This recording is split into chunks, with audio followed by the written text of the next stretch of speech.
Hello everyone, welcome back to the channel. This is Kaga. So, yeah, recently they introduced the Russian cruiser line into World of Warships. So I figured why not strike while the iron's hot? And let's get on with the show. The one that we're going to talk about today is the Tier 5 Kirov. Now, the Kirov is a very interesting ship, and that's for many reasons. One, it is huge, at least for a cruiser. I suppose huge is probably not the most descriptive term, considering the way they scale the camera angles and perspective in World of Warships. But trust me, this is a very large ship. And from the Kirov on with the Budnodny, the Shores, the Chapayev, the Dmitry Donskoy, and the Moskva, they're all very large ships for cruisers. But that's not the only thing that makes the Kirov interesting. The Kirov is particularly interesting at Tier 5 thanks to its guns and the turret configuration. Of all the Tier 5 cruisers, I would have to argue this has the most usable turret configuration, with 9 guns in total mounted in 3 triple turrets, 2 in front, 1 in aft. These are perhaps one of the most usable cruisers in Tier 5, because if you recall the Omaha and all of its derivatives, and the Furutaka, they have some very useful guns, or sometimes very punchy guns in the case of the Furutaka, but they're very awkwardly placed, so you can't always bring all of them to target. But both ships have their advantages over this. The 180-degree shift time doesn't matter as much to the Omaha, and it matters a little less to the Furutaka because of that unusual turret placement on the ship. But, you know, that's one of those, it's a trade-off, really and truly, and it doesn't make any one of them inherently better or inherently worse at it. It's just that this is more usable for more situations, at least in my opinion. Now, those of you who are paying very close attention to the silhouette of my Kirov up front have noticed something very peculiar about these guns. They're very, very tightly packed in those turrets, and it's not just the spacing that is very tight on them. This ship packs a very unusual caliber that we haven't yet seen in World of Warships, and that is the 180mm caliber of gun, which is very interesting for Tier 5 because with the height of the fire director on the Kirov, you have a very good range of, upgraded. It gets to about 16.3 kilometers. Now, those guns now have a more penetration power than your 152mm guns like on the Omahas, and dear God, did I just Citadel a Ishizuchi at near max range with this? What? Russian strong guns are strong because strong. What? Anyone else have that WTF moment? As I know I did when I'm still sitting there going, what? How? That wasn't exactly max range. So it shouldn't have plunged through that deck armor. In fact, we could have clearly seen that it did hit the deck armor. Or not the deck armor, but that little band just below the deck armor. So it's like, how thinly armored is that Ishizuchi? Not terribly thick, but not terribly thin either. it should be able to repulse this type of gun caliber at that distance, unless, you know, the AP on this is actually quite nice.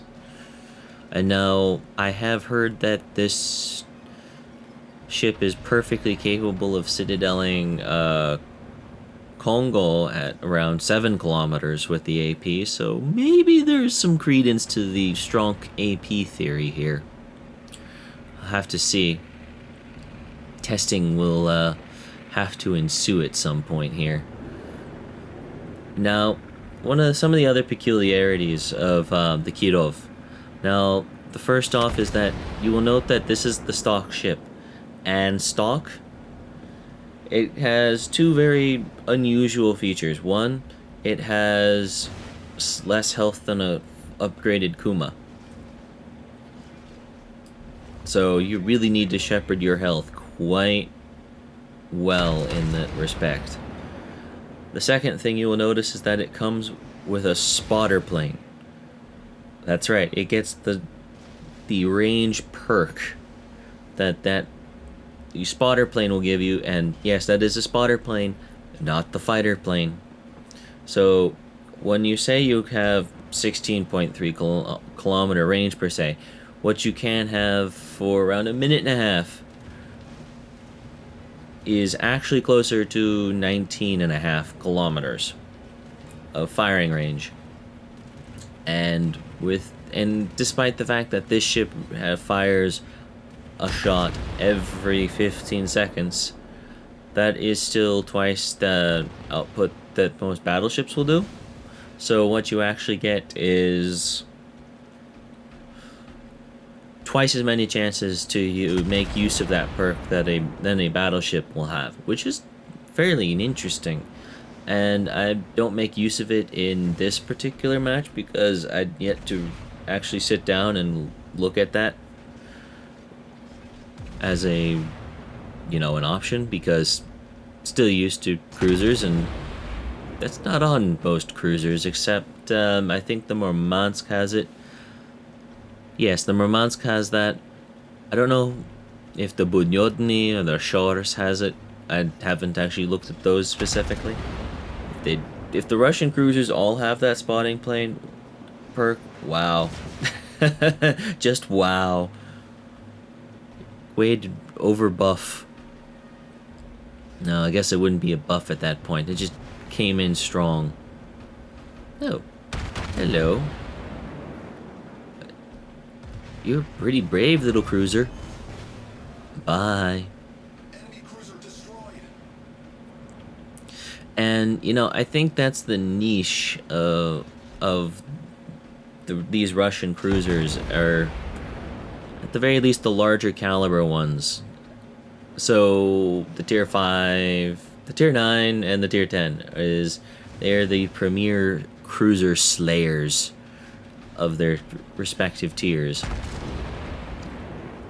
If you want to make an analogy, they're basically the ability that most battleships wish they could perform at. Which is kind of sad, to be honest, because they're squishy. I haven't been taking a very heavy beating this match, but oof. It has been adding up. It has really been adding up.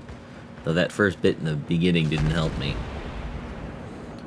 Might have been able to see this one through to the end if I had not had that. And sorry for the spoiler, but I figured that that's kind of obvious based on my position and the position of the Ally fleet. And hello.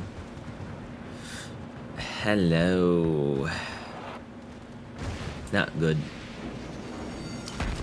Yep, we're gonna go down with that fire. But can we take down our adversary? Oh yes, yes we can. Woo! It's a good day's work. Is that a bogue? Engage the bogue. Quick, fire the guns faster. Fire them faster. Come on, load those guns. Load, load, load, load. Squeeze the trigger as fast as you can. There we go. Alright, here we go. If only we'd gotten a few more citadels that salvo. If only. So we pulled our weight that round, I imagine.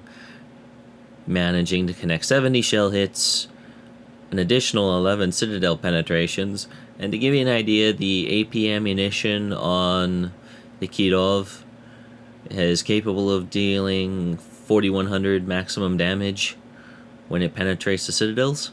So that's going to be an interesting number to look at on the damage results screen, so please look forward to that in a bit.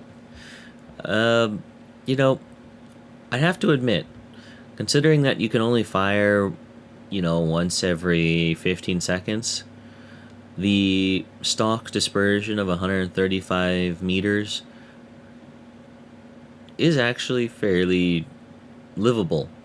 But you know what? I still recommend that you grab that gun fire control system modification 1 upgrade that boosts the accuracy of your main battery guns. Because, if you can hit so many shells per salvo with the 135 meters, well, if you can hit just that extra 1 or 2 more, with an upgraded dispersion, well, why wouldn't you take it, right? Why wouldn't you? That just seems like the smart thing to do. Damn. I guess it's no surprise that we ended up on top of the team list. But, could have done so much more, I think. Definitely don't think about approaching this ship the way you would the Fudutaka or even the Alba. I'm not certain there's a great analogy in the game right now for how to play it, so it's a bit unique. But you know what? Yeah, it's probably the subject for a full video in and of itself. So, leave it off for that one. Around 75,000 damage at tier 5, that's pretty good. Would have killed us at Congo and then had some chain left over to talk over and frisk up some Omahas. That's good stuff. Really good stuff. I'm having a fair bit of fun with this ship. We'll see how the Budyodny is after I get through it. Well, thank you for watching the video. I hope you liked it. If you did, please consider giving it a like down below. If you're new to the channel, please consider subscribing.